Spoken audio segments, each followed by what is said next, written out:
À travers la Bible, une série d'enseignements tirés de la Bible, préparée par le docteur Vernon McGee du ministère Through the Bible, produit par Transworld Radio.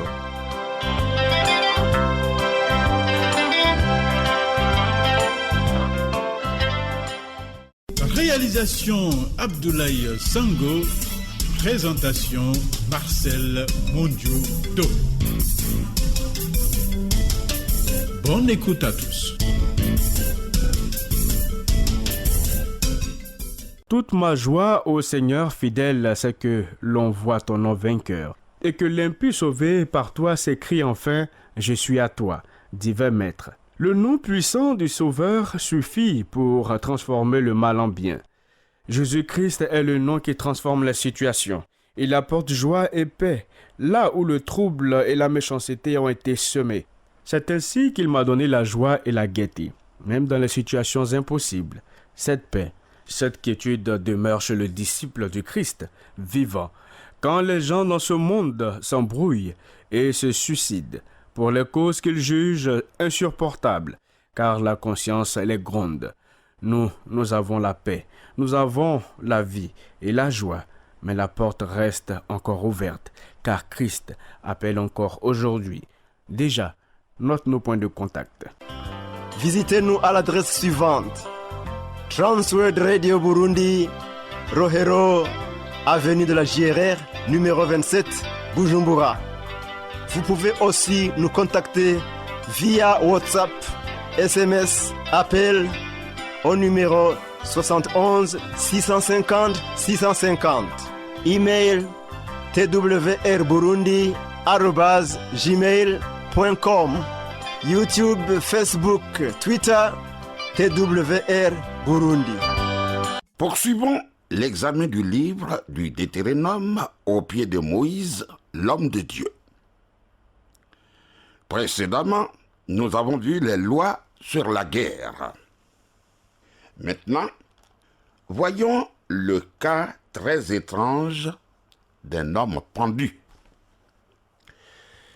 Deutéronome chapitre 21, versets 22 et 23.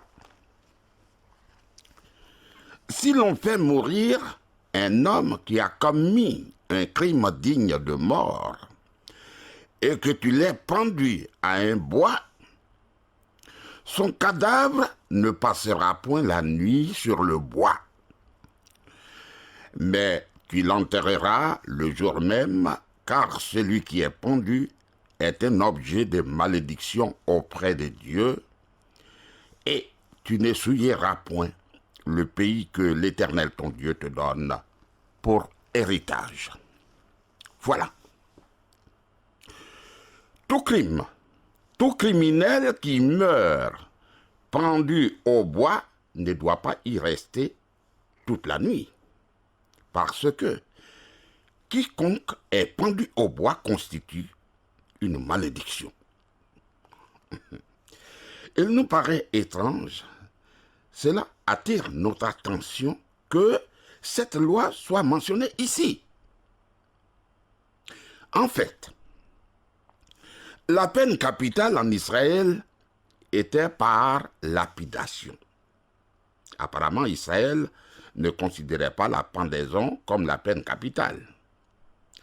Mais ceci veut dire qu'une personne condamnée à mort par lapidation était ensuite pendue au bois.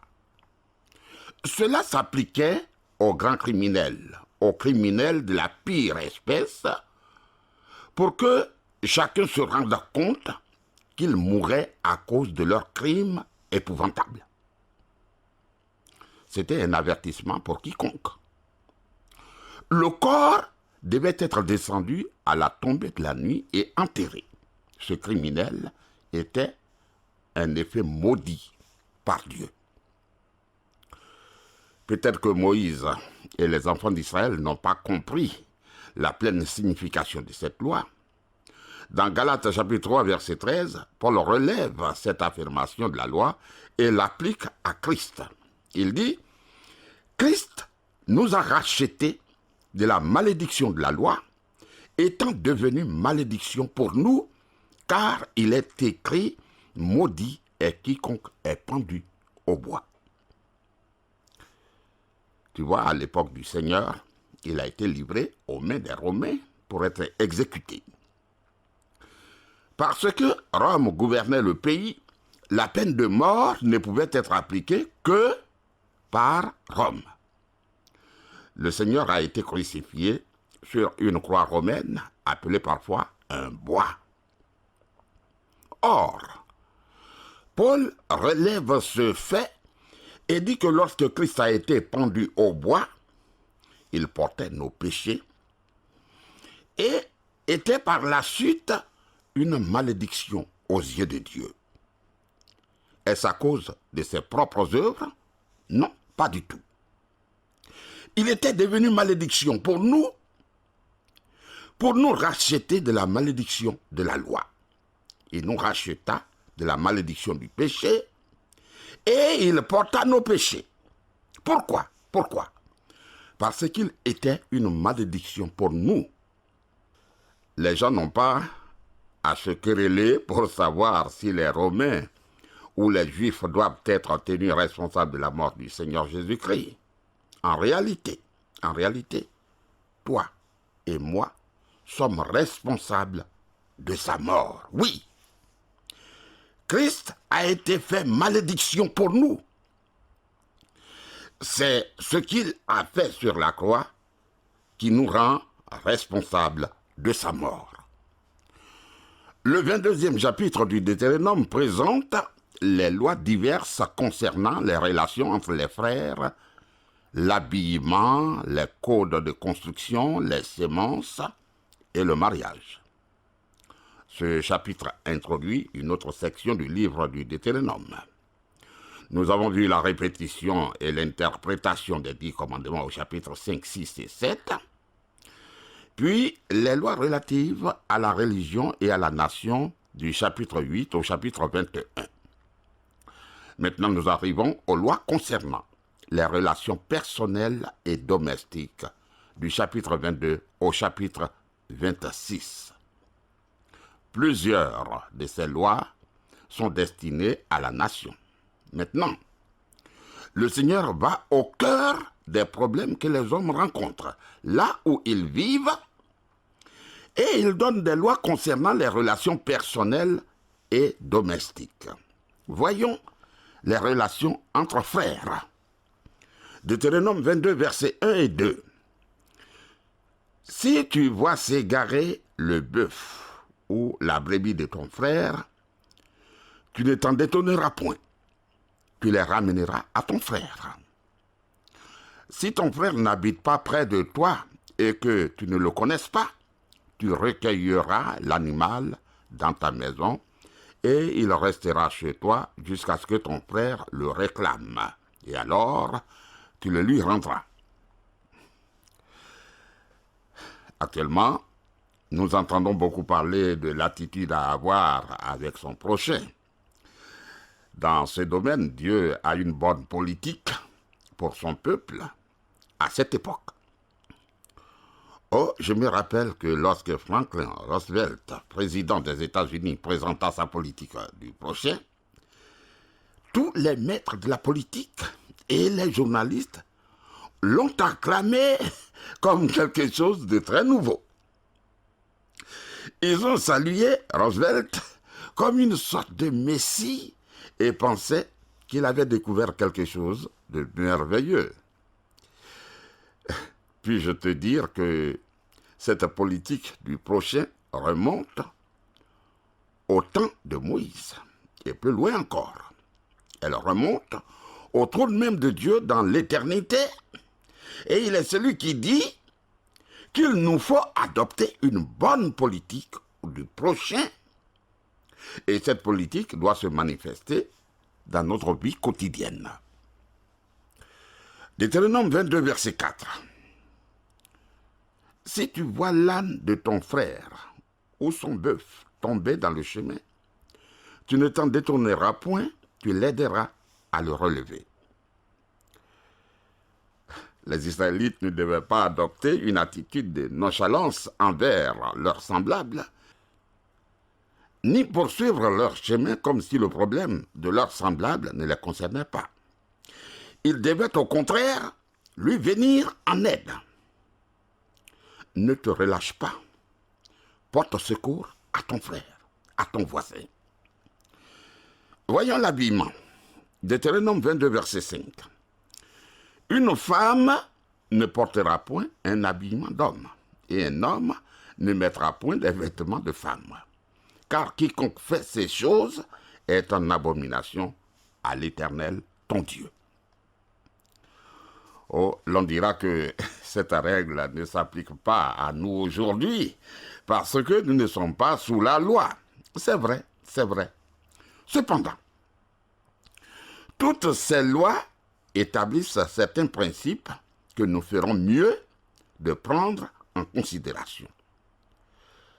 Je suis peut-être en retard sur mon temps, mais je crois qu'aujourd'hui encore, une femme est plus à l'aise quand elle est habillée comme une femme et un homme habillé comme un homme, n'est-ce pas?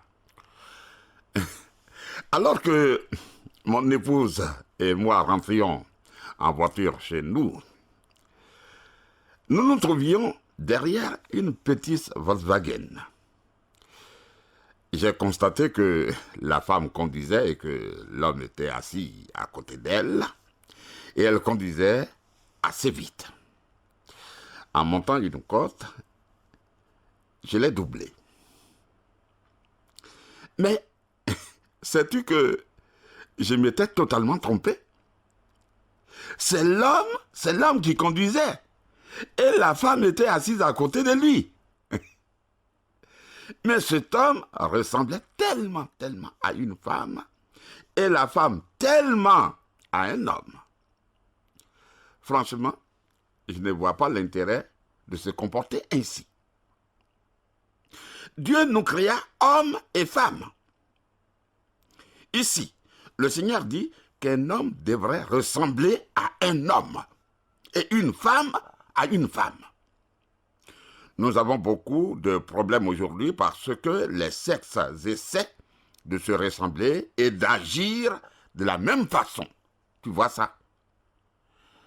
Personnellement, je pense que la féminité paye très cher son existence des droits égaux.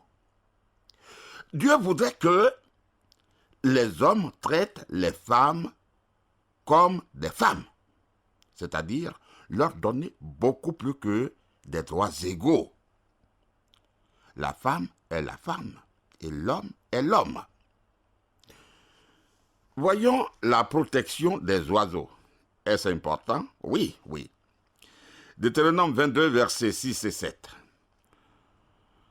Si tu rencontres dans ton chemin un nid d'oiseau sur un arbre ou sur la terre avec des petits ou des œufs, et la mère couchée sur les petits ou sur les œufs, tu ne prendras pas la mère et les petits.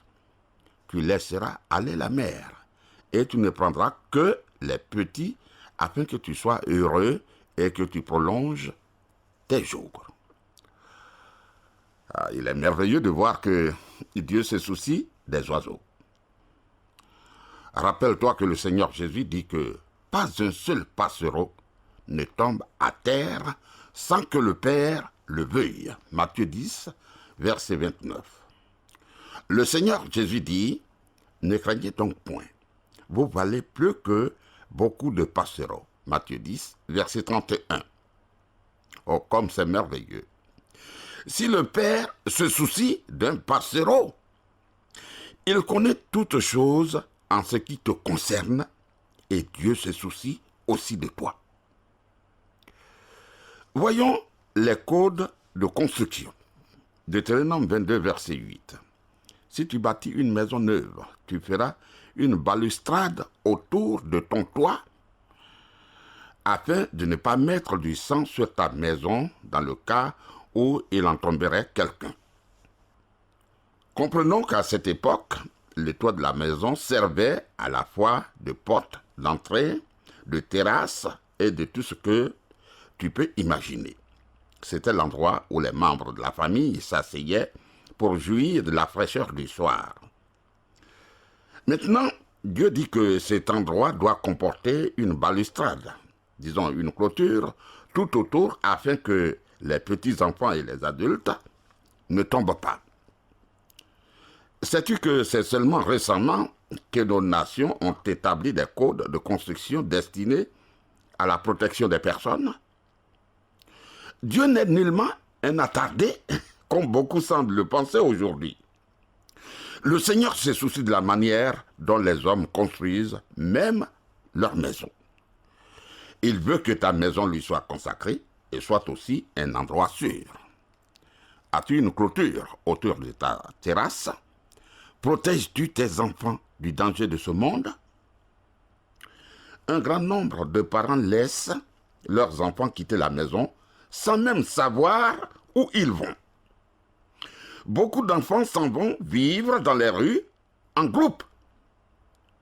Tu vois, la balustrade, la protection, n'a pas la place qu'elle devrait avoir dans nos foyers modernes aujourd'hui. C'est malheureux. Voyons la réprobation, le rejet de certains assemblages, de certains mélanges. Deutéronome chapitre 22, verset 9. Tu ne sèmeras point dans ta vigne diverses semences, de peur que tu ne jouisses ni du produit de ce que tu auras semé, ni du produit de la vigne. L'on ne devait pas mélanger les semences. Deutéronome 22, verset 10. Tu ne laboureras point avec un bœuf et un âne attelés ensemble. Ce passage me paraît amusant. En réalité, j'ai vu cela en Israël. J'ai une diapo qui montre un cultivateur en train de labourer avec un bœuf et un âne attelés ensemble. Là-bas, ils font cela même aujourd'hui. Dieu dit qu'Israël ne devrait pas agir ainsi. Oh, quelqu'un me dira, qu'y a-t-il de mal en cela? Mais regarde, un bœuf est un bœuf et un âne est un âne. Et ils ne vont jamais ensemble, ces deux bêtes. Ils ne marchent pas du même pas, leur allure est différente et ils ne tirent pas ensemble. Cela nous prouve que l'Éternel n'apprécie pas les mélanges. Dieu ne les apprécie pas. Il en est de même pour le mariage. Dieu ne veut pas que des chrétiens se marient avec des gens non chrétiens. Malheureusement, j'ai vu un bon nombre de mariages qui m'ont fait penser à un bœuf et à un âne attelés ensemble. Une jeune fille chrétienne se mariant avec un inconverti ou vice-versa. Deutéronome 22, verset 11. Tu ne porteras point un vêtement tissé de diverses espèces de fils, de laine et de lin réunis ensemble. Sais-tu ce qui se produit avec un tel tissage? Au lavage, la laine se rétrécit, contrairement au lin. Et cela fait un réel problème où la couleur rouge rentre dans le blanc ou dans le jaune. Deutéronome 22, verset 12. Tu mettras des franges aux quatre coins du vêtement dont tu te couvriras. Voilà, cette frange était en général bleue. Nous savons qu'elle était de cette couleur sur le vêtement du sacrificateur. Cette frange constituait le rappel de leur relation avec Dieu. Plus tard, les franges sont devenues le signe distinctif du judaïsme. Amis, Dieu avertit contre les mélanges. L'enfant de Dieu ne peut se mélanger avec le monde. J'entends des chrétiens dire qu'ils se rendent conformes au monde de façon à l'évangéliser. Permets-moi de te dire que ce n'est pas la bonne méthode d'atteindre les non-chrétiens. Mon ami, si tu entends dire que quelqu'un s'est converti parce qu'un chrétien s'est conduit comme le fait le monde, fais-le moi savoir. Je n'en ai jamais vu.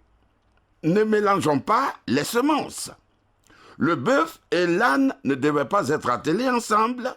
L'on ne devait pas mélanger la laine et le lin. Voyons le mariage. Deutéronome 22, versets 13 à 15. Si un homme qui a pris une femme et est allé vers elle, éprouve ensuite de l'aversion pour sa personne, s'il lui impute des choses criminelles et porte atteinte à sa réputation en disant « J'ai pris cette femme, je me suis approché d'elle et je ne l'ai pas trouvée vierge », alors le père et la mère de la jeune femme prendront les signes de sa virginité et les produiront devant les anciens de la ville, à la porte. Voilà. Nous avons une loi qui avait pour but, pour objet, de protéger l'épouse innocente des calomnies d'un homme impie et haineux. Cette loi n'existe plus aujourd'hui. Mais Dieu avait fait cet arrangement pour protéger l'épouse en de telles circonstances. Deutéronome 22, versets 20 et 21. Mais si le fait est vrai, si la jeune femme ne s'est point trouvée vierge, on fera sortir la jeune femme à l'entrée de la maison de son père.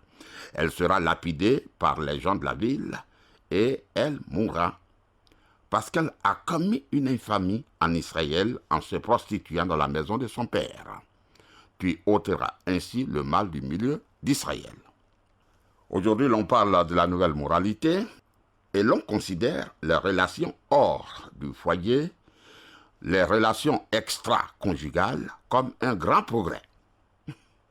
Dieu a donné une loi strictement concernant la moralité sexuelle à son peuple Israël. La moralité donnée par Dieu a toujours été une bénédiction pour les nations et celles qui l'ont transgressée ont connu un sérieux déclin. Alors quand je pense à cela et à l'état de mon pays, je pleure sincèrement. Sous la loi de Dieu, à Israël, quiconque était coupable d'adultère était lapidé à mort, que ce soit un homme ou une femme. Mais mon ami, si nous pratiquions cela ici, chez nous, il serait impossible de conduire dans la capitale parce que partout, il y aurait des tombes dans la ville, car beaucoup commettent ce péché. Tu vois, Dieu honore le mariage. Et Dieu honore la pureté sexuelle. L'adultère en Israël devait être puni par lapidation. Ceci nous montre comment Dieu considère l'adultère. Souvenons-nous que l'amour de Dieu pour son peuple s'exprimait dans sa loi. Cette loi concernant la protection de la sainteté du mariage constitue un très bon exemple de son amour et de son souci pour la famille. Le 23e chapitre du Deutéronome nous présente le monde, la chair et le diable. Ce chapitre poursuit la section très intéressante des lois domestiques et les relations personnelles. Le monde, la chair et le diable sont les trois ennemis contre lesquels le croyant lutte sans relâche chaque jour, à chaque heure et à chaque instant. Nous vivons à une époque où l'on emploie un langage simple, mais souvent grossier. Dieu, dans sa parole, utilise aussi un langage simple, mais réglé. Là où la Bible traite des sujets très personnels, elle évite toute vulgarité.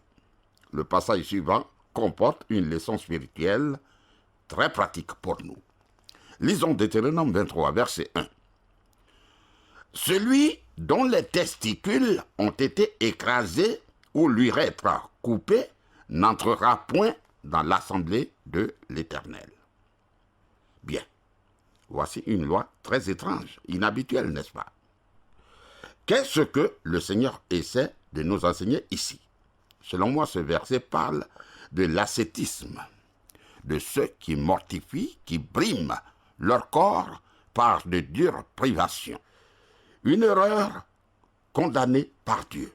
Ce n'est pas ainsi qu'on doit agir. Au Moyen-Âge, des hommes qui ont vu la corruption, la dépravation en Europe, en Asie et en Afrique du Nord, se sont détournés du monde, des choses de ce monde, et sont devenus des ascètes. Ils se sont retirés dans des monastères, disons dans des couvents, pour fuir le monde. Honnêtement, On ne pouvait certes pas les blâmer d'agir ainsi à cette époque. Mais comprenons qu'il s'agit d'un comportement extrême. Et Dieu nous met en garde contre cette pratique. Dans le protestantisme, l'on trouve aussi le même type de légalisme. Il y a ceux qui pensent vivre la vie séparée. Toutefois, je n'ai jamais vu l'un d'eux joyeux. En réalité, certains d'entre eux sont même dangereux. Ils agissent de façon très pieuse et ont l'air très choqués quand l'on fait mention devant eux de tout sujet profane. Mais j'ai découvert que ces mêmes personnes peuvent entretenir des paroles malsaines et même se montrer malhonnêtes dans les affaires. J'ai fait une expérience amère avec un petit groupe de chrétiens dits séparés qui se sont conduits de façon totalement malhonnête.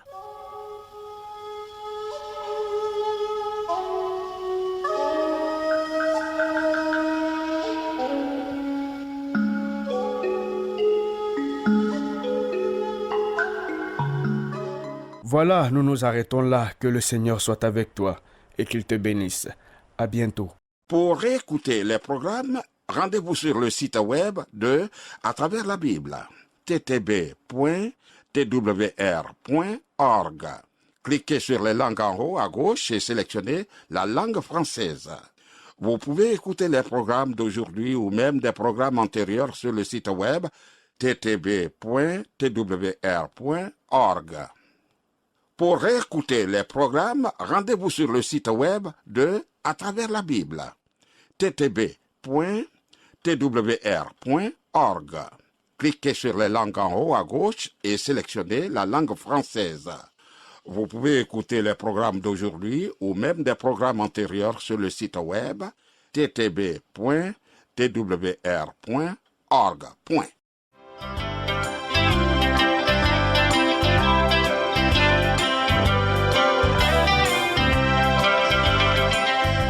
Vous venez de suivre le programme À travers la Bible, une série d'enseignements tirés de la Bible, préparée par le docteur Vernon McGee du ministère Through the Bible, une production de Transworld Radio. Visitez-nous à l'adresse suivante: Transworld Radio Burundi, Rohero, avenue de la JRR, numéro 27, Bujumbura. Vous pouvez aussi nous contacter via WhatsApp, SMS, appel au numéro 71 650 650. Email twrburundi@gmail.com. YouTube, Facebook, Twitter, TWR Burundi.